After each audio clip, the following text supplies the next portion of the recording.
Okay, I hope that's recording. I'm not sure if it is. There we go. That's nice and hot the way I want it.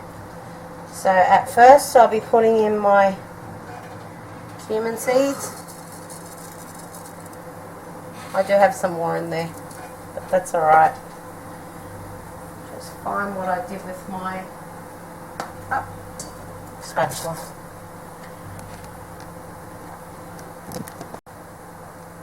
Let's hope it's recording. So my curry leaves, which I'm just dropping in there.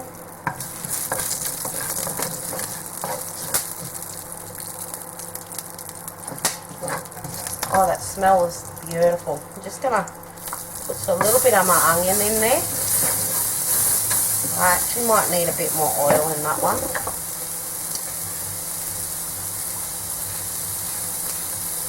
Probably about 3/4 to half a teaspoon of oil I just put in. Just to give it the wetness, because this pan will cook quite quickly.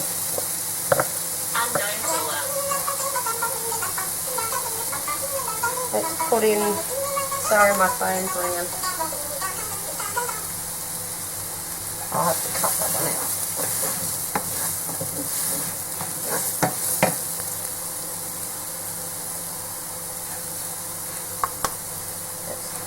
Let's drop all these ones in here. These are all my spices. I'm just going to put the rest of my onion in. This is just initially just cooking it through, like the spices, so when I go to put it in my mashed potato, it will be quite nice and flavoursome. So that's everything in there. Oh, that smell is really nice.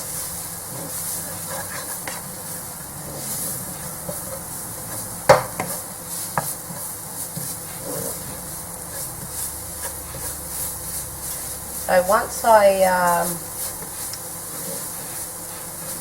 mash my potatoes, I can mix this through my mashed potatoes. So it's just some mashed potatoes that I'll be mixing up with that particular ingredients. So I'm just dropping in a little touch of water just to give it a little bit more of a saucy consistency. I can smell that ginger and garlic. So obviously if you want to make it spicier, you can, just adding a bit more water while I wait for my potatoes, because then I'll just quickly mash my potatoes and mix it all through.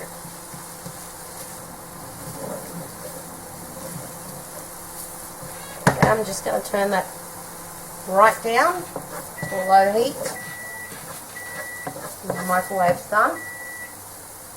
So my potatoes should be done. So I'm just going to strain that one while that one sits there. Strain my potatoes off. Give it a good strain too. Like, you don't want it too much of a runny consistency when you mash your potatoes through the spices here. So I've just strained it, and now I'm just going to crush it up a bit. Just like that. So it's initially making a dry mashed potato or a dry mashed curry. Oh, look at that colour. That's so nice, that colour. The smell's coming from that's really nice. I'm mashing my potato. As you can see, my potatoes cooked just nicely. So I'm just crushing it with the back of the spoon.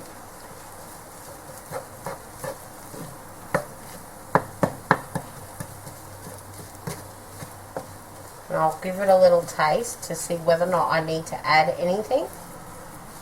I shouldn't, but I may need to.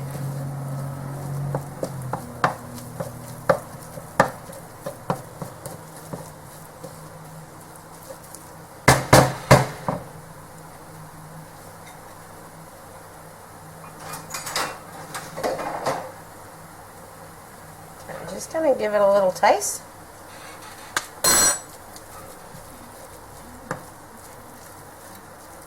No, it's got a nice little balance in there. I've got I can taste the bite from the chili. And and then I'll get the other flavour coming through of the brown mustard seeds and garlic and ginger and curry leaf and cumin seeds. That all is coming through.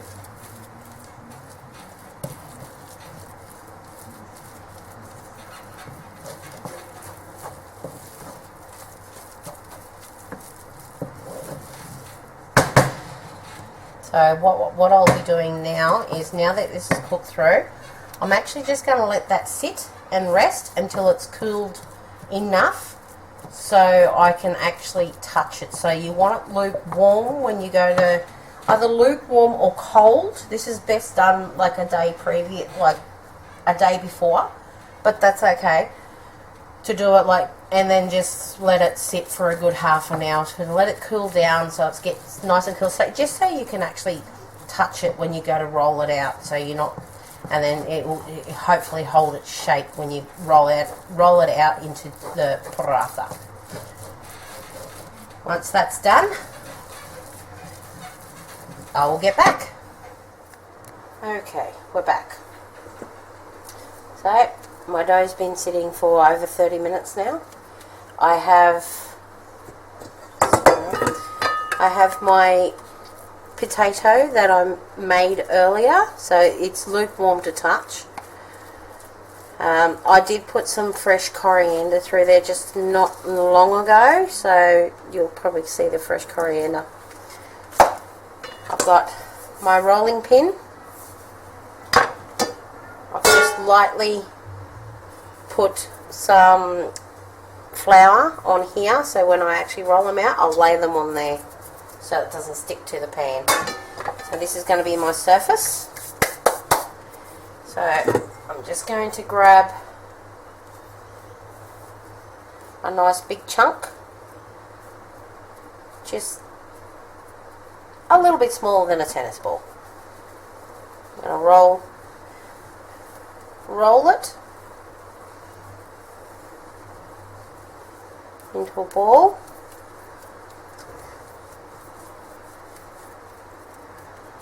And then I've got some flour in this one, which I should have.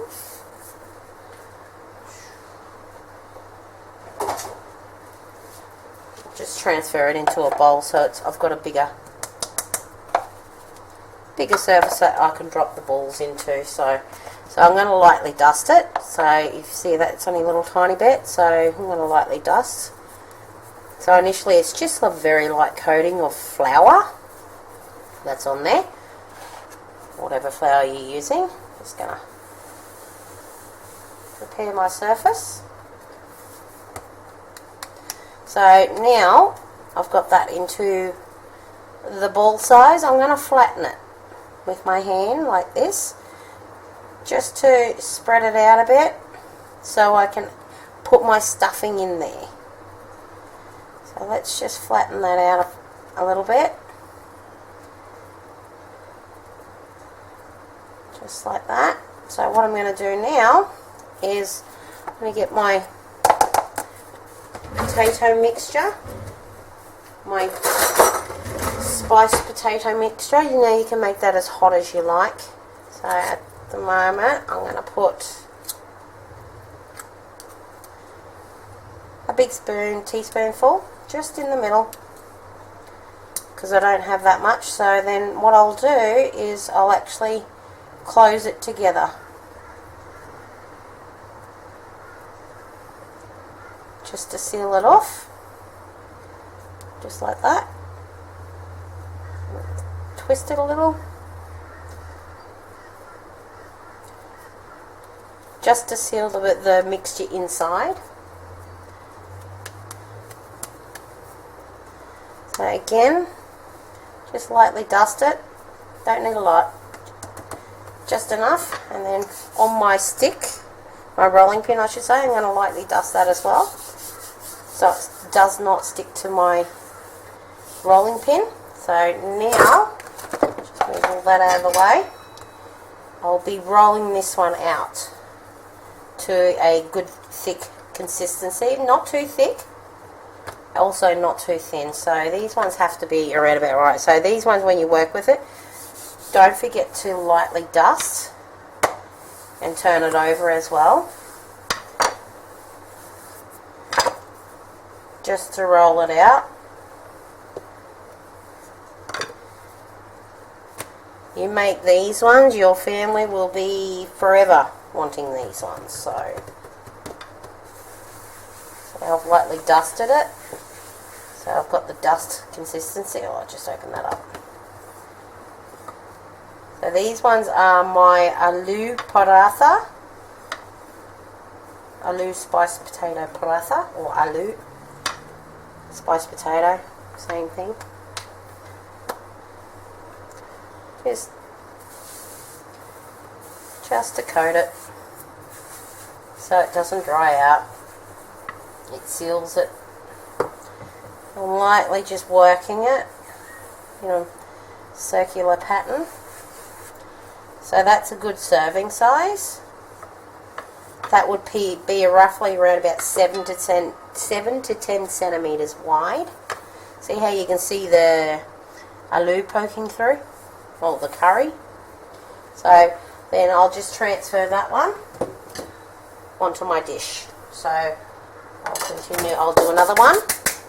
So again, you grab your paratha mix, twist, make it into a golf, larger than a golf ball, just under the, closer to more of a tennis ball, but this is quite like a small tennis ball size, this one. You can make them as big or as little as you like.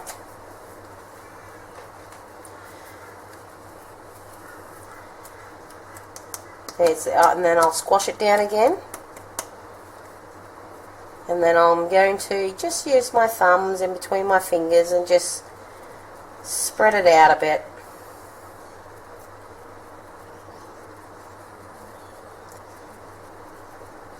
Just like that. So you can see how thick that is. Pop it down there, and I'll get my mixture, my aloo mixture, and again roughly the same size with the spoon, and then you're going to transfer that into the middle.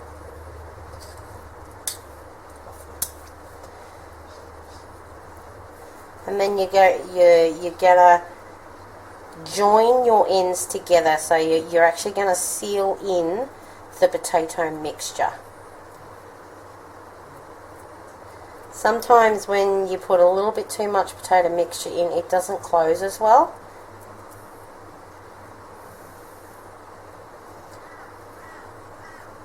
I don't like to admit it, but it does happen. Paper towel and dry my hands from the spices or the potato mixture. So again, I'm just kind of making it into like a teardrop at the end in a way, just to seal it, just like that. So again, palm of your hands, and then you'll again drop it in there.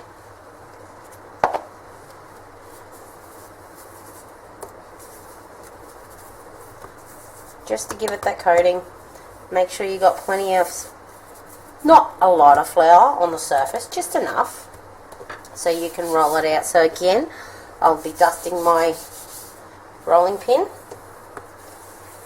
and now you don't put a lot of pressure on it. I'm only doing very light pressure, because if you put too much pressure, you'll actually burst it and it'll all open up and go everywhere, and it'll be all not the way you want it. It will taste just as nice, but it won't be the way you would want to have it. So these ones, you can make in different shapes as well, parathas. You can make the standard round shape, you can make a square shape, or you can make triangular shapes. Me, I prefer to do the rounded shape. That's just my personal preference, but if you'd like to, you know, try that, then try different ways of rolling it out, then you can do that also. If you don't have a rolling pin, then that's fine. You know, just grab the next best thing, like cylinder and stuff like that, because like there's been times where I haven't found my rolling pin and I've actually used a glass, like a long glass, just to roll it out. So if you don't have a rolling pin handy, that's fine, you don't need it. You can just use something else to roll it out with. But just remember, don't put a lot of pressure on it. See, I'm just lightly rolling that back and forth. I'm not putting a lot of pressure on it. Again, that's around about 7 to 10 centimeters in width. In depth, maybe 1 or 2 millimeters. So before I put that one there, I'll grab my pan. So that's the one I had before. So I'll actually just dust a little bit of flour there, coat it just so it doesn't stick together, and just lay it there. And then I'll just get my paper towel. Then I'll just lay that over there, over the top of the two that I just made, so it doesn't dry out too much. So again, we're going to twist. See how I'm just doing that and just twist? And then you've got the ball size that you want. Then I'm going to roll it.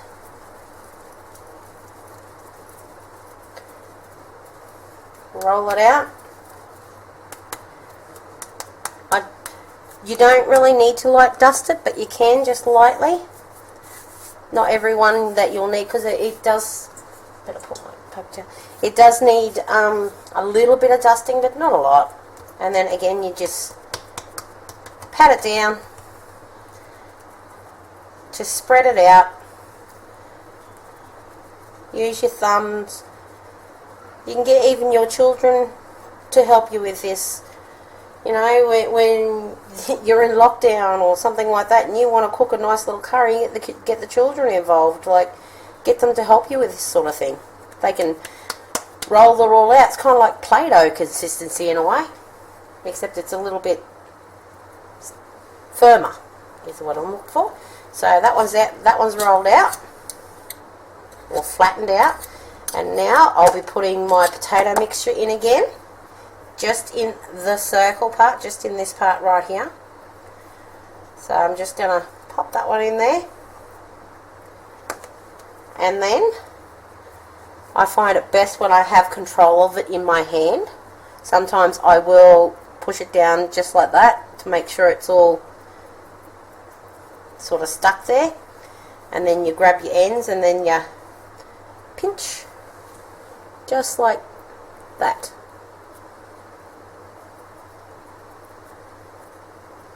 So I'm just pinching, just showing you how, see how it's just sealing it?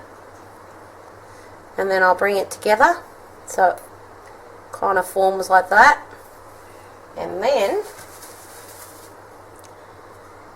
I'll keep pinching until it forms, till I form to the consistency or looking like a bit of a, actually it looks like a pumpkin.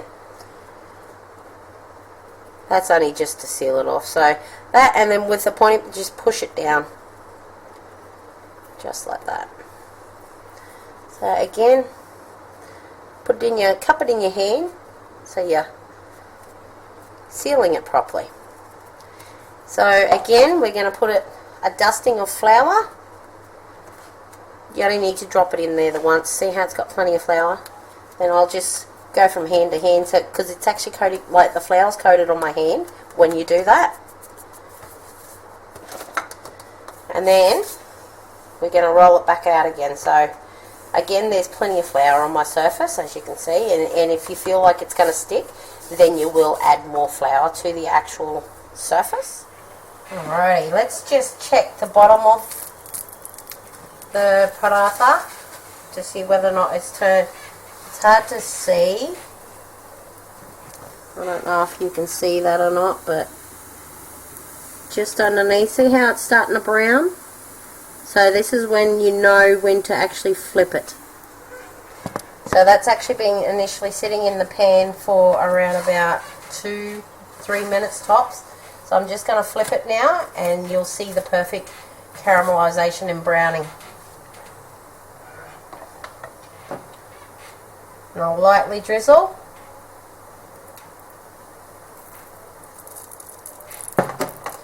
And then back of the spatula.